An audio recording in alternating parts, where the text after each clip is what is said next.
오늘은 성서주일입니다. 하나님의 말씀인 성경책을 보고하기 위해서 전 세계 모든 교회들은 이렇게 12월 둘째 주일을 성서주일로 지키고 있습니다. 우리나라에 이 보급되어진 최초의 우리말 성경은 1887년 스코틀랜드 선교사 존 로스가 번역한 신약성경 예수 선교 전서였고요. 그래서 지금도 대한성서공에 보면은 로스 기념관이라고 해서 이 일을 기념하고 있습니다. 우리나라는 1899년 5월에 성령 강림 주일에 성서공회 주일 이런 이름으로 성서주일을 지키기 시작했고, 그걸 시작으로 계속 지켜오다가 1954년 세계교회와 함께 지금처럼 12월 둘째 주일을 성서주일로 지켜오고 있습니다. 성경을 번역하고 또 출판하고 보급하는 일에 힘쓰자, 그런 취지로 해마다 성서주일을 지키는 것입니다. 우리나라 성서공회 역사는 1895년 11월 영국 성서공회 조선지부가 설립됐고요. 그리고 이제 해방 이후에는 1947년 8월 19일 날 지금처럼 대한성서공회라는 이름으로 지금 이르고 있는데, 이제는 전 세계 성경의 20% 이상을 제작 보급할 정도로 많이 성장해서 미국에 이어서 두 번째 큰 규모와 영향력을 가지게 되었습니다. 그래도 아직은 전 세계 약 6,000개 언어 중에서 3,500여 개 언어가 아직도 성경을 갖고 있지 못하다, 그런 통계가 있고요. 그래서 그만큼 아직도 성경을 읽을 수 없는 물론 소수 민족이 있겠지만 많은 이웃들이 있다는 것입니다. 우리가 협력하는 한걸음 사랑의 그 선교사님께서 그런 사역을 하시는데, 언젠가 말씀하시길 이슬람 국가에서는 성경책 배포하는 것이 금지되어서 그 사역을 작전하듯이 몰래 그렇게 수행한다 하는 말씀하신 것을 들은 적이 있습니다. 근데 우리나라처럼 이렇게 성경책을 자유롭게 살 수 있고 볼 수 있다는 것이 대단히 큰 복인데, 그런데도 사람들은 이 성경 말씀은 뒷전이고 하루 종일 스마트폰만 들여다보는 그런 삶입니다. 성도들도 형편은 마찬가지해 보입니다. 우리 진리대 교회는 매일 성경을 묵상하도록 되어 있고요. 또 그 범위 안에서 설교도 하고 성경 공부 시간에 나눔도 하는 것을 가장 중요하게 여기고 있습니다. 또 제가 매주 광고 시간에 매일 성경을 따라 하나님의 말씀을 읽어서 하늘의 복과 땅의 복을 풍성히 누리시기 바랍니다. 매주 말씀 묵상 이 권면을 빼놓지 않고 강조하고 있습니다. 말하자면 매주가 이 성서주일인 셈입니다. 바라기는 이 성서주일을 맞아서 우리 진리대교회 성도들 모두가 매일 성경을 진지하게 묵상하고, 그로 인해서 하나님의 말씀과 동행하는 삶을 살아 하늘의 복과 땅의 복을 풍성히 누리시기를 주님으로 축원합니다. 오늘은 우리가 하나님의 말씀, 이 성경 말씀을 대할 때 어떤 기준을 가지고 대하는가에 대해서 우리가 익히 들어 익숙한 구절을 통해 살펴봄으로써 오늘 설교를 시작하려 합니다. 우리들에게 익숙하고도 유명한 구절이 로마서 17장 말씀인데, 복음에는 하나님의 의가 나타나서 믿음으로 믿음에 이르게 하나니 기록된 바 오직 의인은 믿음으로 말미암아 살리라 함과 같으니라. 이 구절입니다. 마틴 루터가 이 말씀을 읽다가 큰 깨달음을 갖게 되었고, 그래서 타락한 로마 캐톨릭 교회를 향해 종교 개혁의 깃발을 들게 된 그 도화선이 된 구절이 바로 이 구절이라 우리가 그렇게 많이 들어왔습니다. 그리고 그런 상황이기에 이 로마서 1장 17절 말씀은 로마 캐톨릭처럼 의식을 중요시하고 돈을 주고서 한 면죄부가 우리에게 구원을 가져다 주는 것이 아니라 예수 그리스도를 믿는 믿음으로 구원을 얻는다는 진리를 우리에게 알려주는 구절로 받아들여 왔고요. 또 그 말씀이 맞는 것이죠. 그리고 구원을 얻는 것이 행함을 통해서가 아니라 믿음을 통해서라는 진리의 근거 구절로 알려져 왔고요. 다들 자주 들어서 익숙한 이신칭의 교리의 근거 구절이 되었습니다. 근데 이 로마서 1장 17절을 잘 보면 이렇게 쓰여 있습니다. 기록된 바 오직 의인은 믿음으로 말미암아 살리라. 어디 기록됐다는 말인가요? 오늘 우리가 교독한 하박국 2장 4절 하반절에 의인은 그의 믿음으로 말미암아 살리라 이렇게 기록된 말씀을 일컫는 것입니다. 근데 이처럼 구약 성경의 어느 구절이 신약 성경에 인용되어진 경우 많은 사람들이 신학자고 목회자고 성도들이고 많은 사람들이 이 범하는 잘못이 우리에게 익숙한 신약 성경에서의 그 뜻과 구약 성경에서의 그 뜻이 같다고 생각하고 아니 또 같아야 한다 이렇게 생각한다는 것입니다. 근데 우리가 이 하박국서를 실제 읽어보면 하박국서에서의 의인은 그 믿음으로 말미암아 살리라라고 했을 때 의미는 로마서와는 좀 다르다. 이것을 우리가 알아야 되겠다는 것입니다. 하박국서가 쓰여진 상황을 보면 갈대아 바벨론이 아수르를 멸망시키고 애굽의 바로 느고를 격파하고 중근동의 신흥 강대국으로 부상하던 때 남유다가 요시야 왕이 무기떼에서 애국과의 전쟁에서 전사하고요. 그 이후에 요아스, 요아김 왕들이 외세에 의해서 옹립되는 유다 나라가 극도로 혼란스러웠던 때 요시야 왕 말기에서 요아김 초기에 이 하박국서가 기록된 것으로 그렇게 보여지는데 이처럼 유다의 국인이 극도로 기울고 율법은 무너지고 사회에 불우가 만연하는 국내의 정세는 갈수록 악화되는 상황이어서 선지자는 어찌하여 의인은 이렇게 힘들어지고 악인이 득세하는 세상이 됐는지 혼란스러워 했다는 것입니다. 국군이 기울어가는 시대 하나님의 백성들이 이방인들에게 무참히 짓밟히는 현실을 하나님께서 아시기는 하시는 것인가? 이렇게 악인들이 판을 치고 악인들이 고난을 당하는 것을 우리는 어떻게 이해하는 것인가? 그래서 하박국이 하나님께 질문하는 것입니다.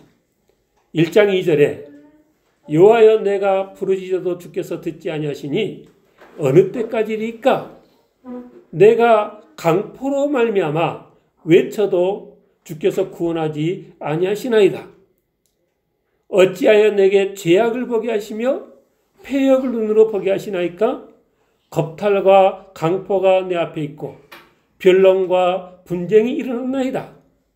이러므로 율법이 해이하고 정의가 전혀 시행되지 못하오니 이는 악인이 의인을 에워쌌으므로 정의가 굳게 행하여짐이니이다. 말씀을 준비하면서 이 대목을 이렇게 읽을 때 꼭 지금 우리나라 얘기를 하고 있는 것 같다. 그런 생각이 들었습니다. 믿음이 부족한 성도라면 하박국이 했던 것처럼 똑같은 질문을 하나님께도 했을 법한 그런 상황입니다. 그런데 하박국의 이런 질문에 하나님께서 1장 5절 이하에 이렇게 답하셨습니다. 너희는 여러 나라를 보고 또 보고 놀라고 또 놀랄지어다. 너희 생전에 내가 한 가지 일을 행할 것이다. 그 한 가지 일이 무엇이냐? 6절 보라 내가 사납고 성급한 백성 곧 땅이 넓은 곳으로 다니며 자기의 소유가 아닌 거처들을 점령하는 갈대아 사람을 일으켰나니 그들은 두렵고 무서우며 당당함과 위험이 자기들에서 나오며 그들은 다 강포를 행하러 오는데 앞을 향하여 나가며 사람을 사로잡아 모으기를 모래같이 많이 할 것이요. 하나님이 누구를 일으키셨다고요? 갈대아 사람을 일으켰다. 우리 말에 갈대라는 말이 있는데 갈대같이 여리여리한 사람이 아닙니다. 이들은 사납고 성급한 자들이고 두렵고 무서운 자들이다 그랬습니다. 그들이 강포를 행하러 나와서 많은 사람을 모래같이 많이 사로잡을 것이다. 너희들이 힘들어하는 그 갈대아 바벨론 사람들의 행포가 내가 그렇게 하도록 시켜서 된 일이다. 지금 이 말씀을 하시는 것입니다. 하나님의 이런 대답에 하박국이 다시 묻습니다. 아니 심판과 경계 정도는 저도 이해하겠는데 심판과 경계 정도면 충분하지 않겠습니까? 저들이 온 세상 나라를 무자비하게 멸망시키는 것까지 그게 하나님의 뜻이십니까? 하박국이 그렇게 묻습니다. 1장 12절에 보니까 여호와여 하반절에 주께서 심판하기 위하여 그들을 두셨나이다. 반석이시여 주께서 경계하기 위하여 그들을 세우셨나이다. 13절 그렇지만 주께서는 눈이 정결하심으로 악을 참아보지 못하시며 패역을 참아보지 못하시거늘 어찌하여 거짓된 자들을 방관하시며 악인이 자기보다 의로운 사람을 삼키는데도 잠잠하시나이까. 17절 그가 그물을 떨고는 계속하여 여러 나라를 무자비하게 멸망시킨 것이 옳으니까. 하박국이 다시 하나님께 반문을 한 것입니다. 하박국의 이런 반문에 하나님의 대답 중에 2장 4절에 하반절에 의인은 그의 믿음으로 말미암아 살리라 라는 말씀이 나오는 것입니다. 오늘 본문 2장 2절에 여호와께서 내게 대답하여 이르시되 너는 이 묵시를 기록하여 판에 명백히 새기되 달려가면서도 읽을 수 있게 하라. 이 묵시는 정한 때가 있나니 그 종말이 속히 이르겠고 결코 거짓되지 아니하리라. 비록 더딜지라도 기다리라. 지체되지 않고 반드시 행하리라. 보라 그의 마음은 교만하며 그 속에서 정직하지 못하나 의인은 그의 믿음으로 말미암아 살리라. 우리가 많이 들어본 말이 성경 말씀에는 다 짝이 있다 라는 말을 많이 들었습니다. 그 말의 뜻이 뭐겠어요? 성경 말씀은 다 일맥상통한다. 하나님께서 여기서 이 말씀하시고 저기서 다른 말씀하시고 시대와 장소가 다를 때마다 그렇게 다른 말씀하시는 분이 아니시고 일관성이 있으시다. 그런 의미에서 하나님의 이 말씀에는 다 짝이 있다. 이런 말을 합니다. 그리고 그런 말 자체는 맞는 말입니다. 근데 그렇다고 성경에는 다 짝이 있다는 말 때문에 비슷한 구절은 다 같은 뜻이다. 이런 식으로 미리 단정하는 것은 옳지 않다. 오늘은 그 말씀을 드리고자 하는 것입니다. 많은 사람들이 우리에게 익숙한 신약 성경의 본문을 가지고 같은 구절이 나오는 구약 성경 본문이 신약 성경 본문과 같은 의미일 것이다. 아니, 같은 의미다. 이렇게 단정을 하는데, 근데 사실을 말하자면, 물론 때로는 같은 의미로 인용되기도 하겠지만, 항상 그런 것은 아니라는 것이죠.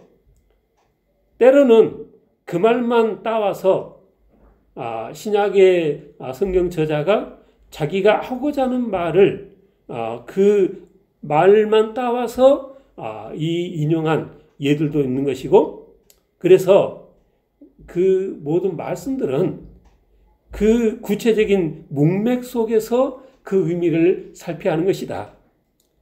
왜요?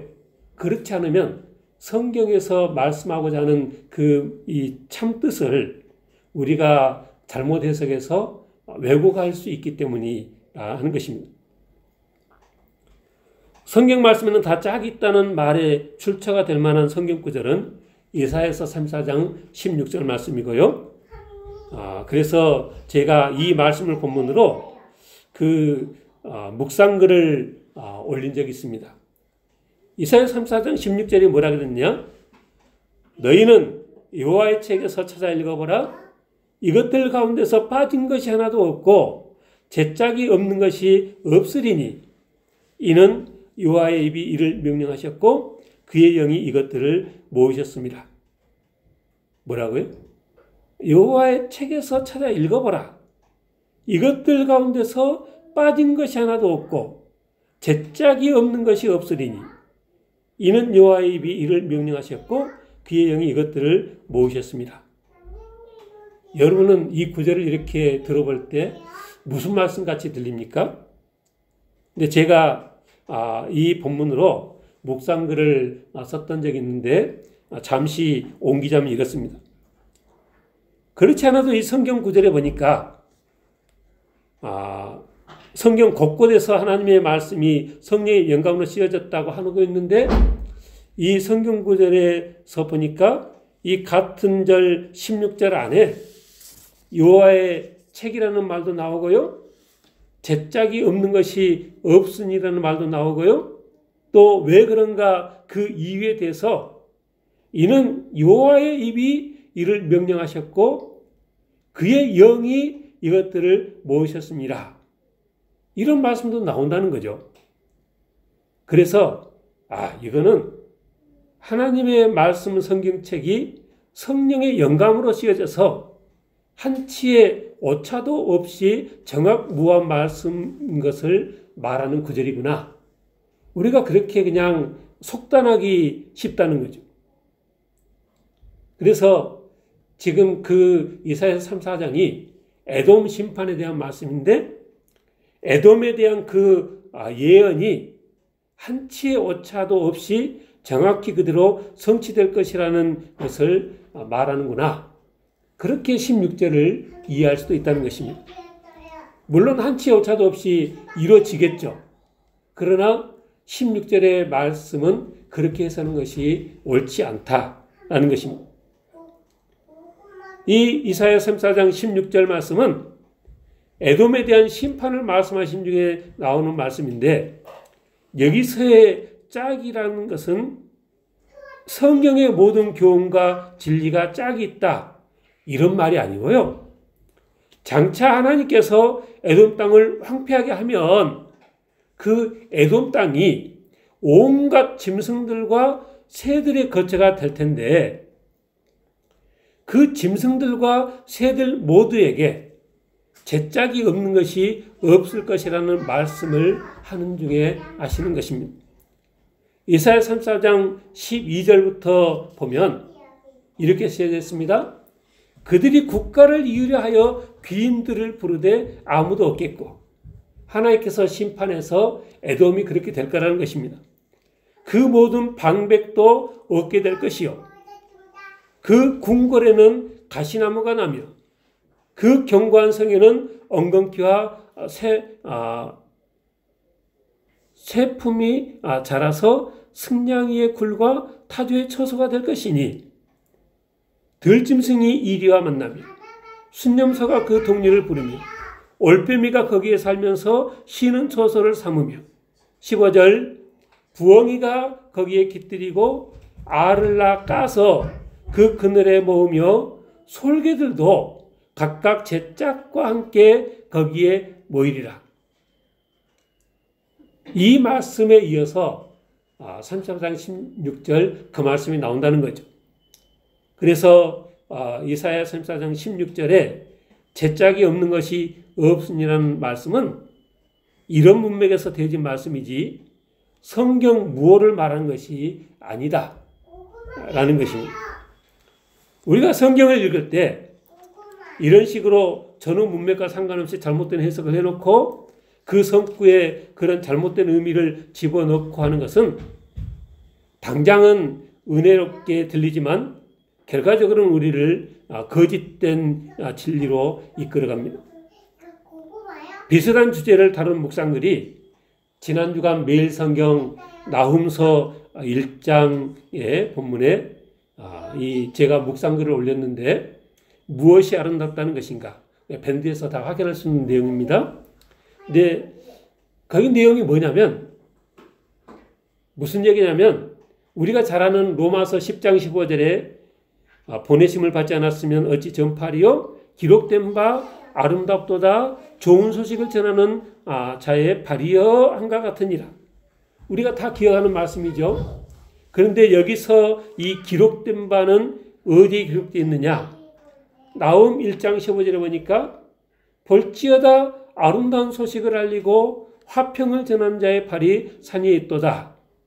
이 말씀을 인용한 거거든요. 근데 우리가 아는 것처럼 로마서 10장에서의 문맥은 다른 누군가가 아니라 예수님이 그리스도시라는 것이 좋은 소식이다. 누구나 다 그렇게 아는 것이죠. 그런데 문제는 많은 학자들이 그리고 그들의 가르침을 받은 많은 성도들이 로마서 10장에서 좋은 소식이란 말이 갖고 있는 의미를 그 출처가 되는 구약 구절에도 동일하게 집어넣어서 이해한다는 것입니다. 그러나 나훔서 1장의 경우는 예수께서 그리스도시라는 내용이 좋은 소식이다. 그런 뜻이 아니고요. 나훔서 1장에서는 그동안 유다를 괴롭혀온 니느웨가 멸망당한다는 소식이 아름다운 소식이다. 이런 말을 하고 있다는 것입니다. 그래서 제가 그 묵상글에 동일한 내용을 또 썼는데 여기서만이 아니라 인용되어지고 인용한 신구약 구절들 중에 이와 유사한 경우가 많이 있는데 이런 식으로 신약에서 의미를 구약 구절들에 집어넣어 구약을 해석하는 것은 구약 성경의 원뜻을 해석하는 잘못된 성경 해석이다. 그렇게 썼던 적이 있습니다. 그렇다면 오늘 주제로 돌아와서 문제가 되고 있는 로마서 1장 17절에 오직 의인은 믿음으로 말미암아 살리라는 말씀이 의미하는 바는 무엇이냐? 로마서 2장 3장에 보니까 2장 23절 율법을 자랑하는 내가 율법을 범함으로 하나님을 욕되게 하느냐? 유대인들이 율법을 자랑하는 유대인들이 실상은 하나님의 말씀대로 살지 않았다. 바울이 그 말을 쭉 하고 있습니다. 그리고 3장 20절 이하에 그러므로 율법의 행위로 그의 앞에 의롭다 하심을 얻을 육체가 없나니 율법으로는 죄를 깨달음이니라. 3장 21절 이제는 율법 외에 하나님의 한의가 나타났으니 율법과 선자에게 증거를 받은 것이라. 제가 이전에 이 주제를 다룰 때 말씀드린 것처럼 율법 외에 하나님의 한의가 나타났다는 말은 율법도 우리가 잘 지켜 행하면 의를 이룰 수 있는데 구약 이스라엘 역사 내내 어느 누구도 온전히 하나님의 말씀에 순종하는 자가 없었다는 거죠. 그래서 하나님께서 율법 말고 다른 하나님의 한의를 나타내셨는데 그게 뭐냐? 3장 22절 곧 예수 그리스도를 믿음으로 말미암아 모든 믿는 자에게 미치는 하나님의 의라. 율법의 의가 아니라는 거죠. 그리고 이 의는 차별이 없다. 모든 사람이 죄를 범하였음에 하나님의 영광에 이르지 못하더니 그리스도 예수 안에 있는 성령으로 말미암아 하나님의 은혜로 값없이 의롭다 하심을 얻은 자 되었느니라. 이 예수를 하나님의 그의 피로써 믿음으로 말미암는 화목제물로 세우셨다. 하나님께서 전해진 죄를 관가하심으로 자기의 의로우심을 나타내시고 또 자기도 의로우시며 또 예수 믿는 자를 의롭다 하려 하심이라. 그러니 자랑할 때가 어디 있느냐? 있을 수가 없느니라. 무슨 법으로나 행위로냐? 아니라 오직 믿음의 법으로니라. 그러므로 사람이 의롭다 하심을 얻는 것은 율법의 행위에 있지 않고 믿음으로 되는 줄 우리가 인정하노라. 그러니까 이런 이 맥락을 볼 때 로마서 1장 17절에 오직 의인은 믿음으로 말미암아 살리라는 말씀이 의미하는 바가 무엇입니까? 서기관 바리새인들은 알맹이 없는 믿음, 주님께서 말씀하시는 외식, 남들 보기에는 그럴듯해 보이지만 그 속에는 온갖 탐욕으로 가득 차 있을 뿐 하나님의 말씀에 순종하지 않는 형식뿐인 종교 생활을 하는 자들, 그런데도 자기들에게 구원이 있다, 자기들은 그렇게 믿고 있는데, 그러나 구원이라는 것이 그렇게 주어진 것이 아니다. 오직 의인은 믿음으로 말미암아 살리라. 우리가 구원을 얻는 것은 로마서 그 다음에 이어지는 내용에 보니까 아브라함처럼 그런 믿음이 한다. 어떤 믿음이요? 아브라함처럼 독자 이삭도 바치라고 있을 때 절대 순종했던 하나님의 말씀에 절대 순종하는 믿음이 한다. 이게 로마서 1장 17절의 말씀의 뜻이라는 것이죠. 반면에 하박국 2장 4절의 말씀의 뜻은 무엇인가? 하박국의 질문에 하나님께서 대답하셨습니다. 2장 3절에 이 묵시는 정한 때가 있나니 그 종말이 속히 이르겠고 결코 거짓되지 아니하리라. 비록 더딜지라도 기다리라. 지체되지 않고 반드시 응하리라. 뭐가 반드시 응한다는 것입니까? 많은 민족을 멸망시킨 강대한 나라 바벨론이 필경은 이 심판을 받고 멸망할 것이다. 그러니 비록 더딜지라도 기다리면 지체되지 않고 반드시 응할 것이다. 그 바벨론 이 갈대아인들은 어떤 자들이냐?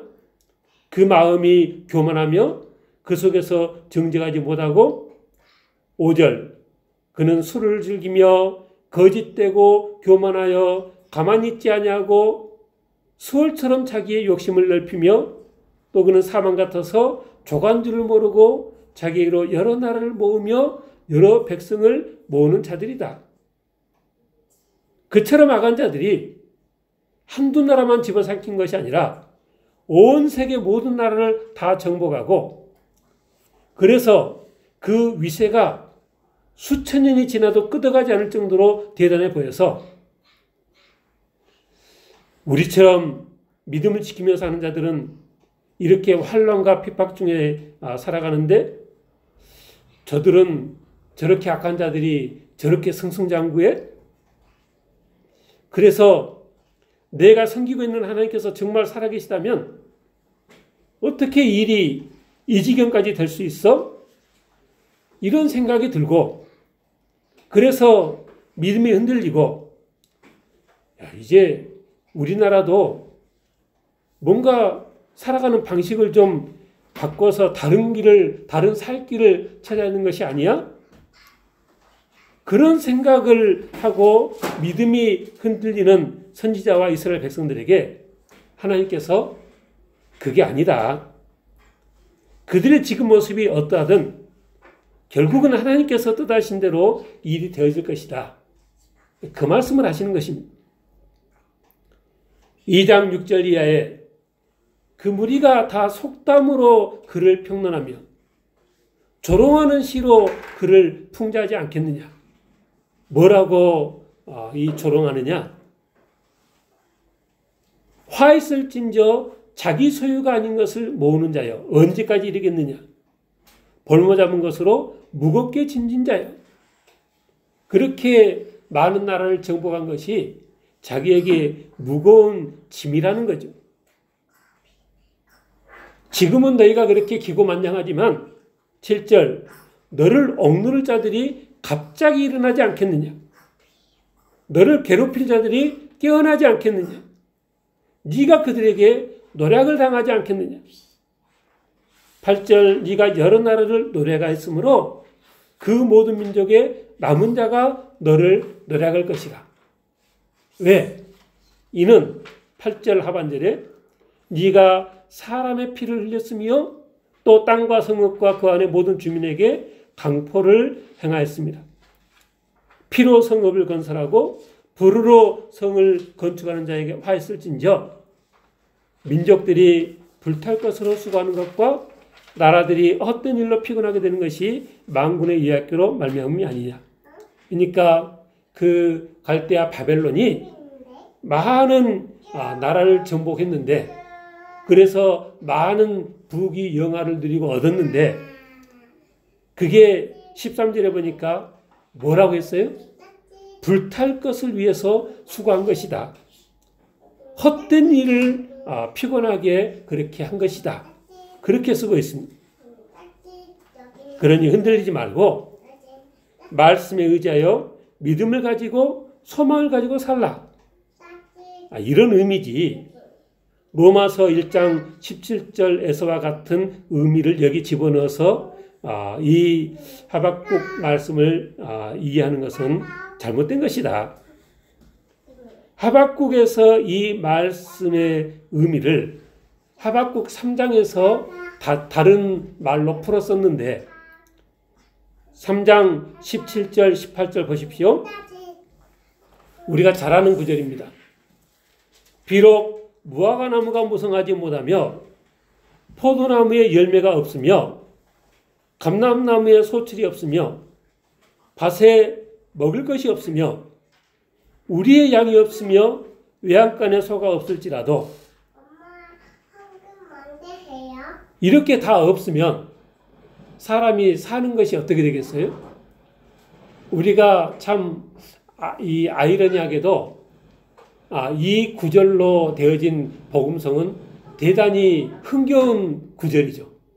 그래서 이 말씀이 대단히 즐거운 말씀처럼 그렇게 그냥 읽어지는데 실은 가만히 읽어보면 아무것도 없는 거예요. 입에 풀칠할 것이 없는 거죠. 집안에 남아는 것이 없는 겁니다. 그런데 이렇게 아무것도 없을지라도 18절 어쩌라고요? 나는 여호와로 말미암아 즐거하며 나의 구원의 하나님으로 말미암아 기뻐하리로다. 하박국 2장 4절에 의인은 그의 믿음으로 말미암아 살리라는 말씀의 뜻은 바로 이런 것이다. 우리가 살아가고 있는 이 시대도 의인은 핍박받고 악인이 득세하는 세상입니다. 진짜 말도 안 되게 악인들이 판을 치고 의인들이 고난을 당하는 세상입니다. 얼마든지 우리도 하박국처럼 혼란스러워하고 믿음이 흔들 수 있는 세상입니다. 그런데 하나님께서 뭐라 하셨습니까? 세상 권력이 아무리 강해 보여도 결국은 하나님 위해서 사용되지다가 때가 되면 내가 다 정리할 것이다. 폐기 처분될 것이다. 그러니 너희 믿음의 사람들은 그럼에도 불구하고 믿음을 가지고 믿음으로 살아라. 그렇게 권면하시는 것입니다. 이런 믿음으로 승리하는 지령대의 성도 다 되시길 주님으로 축원합니다. 기도하겠습니다.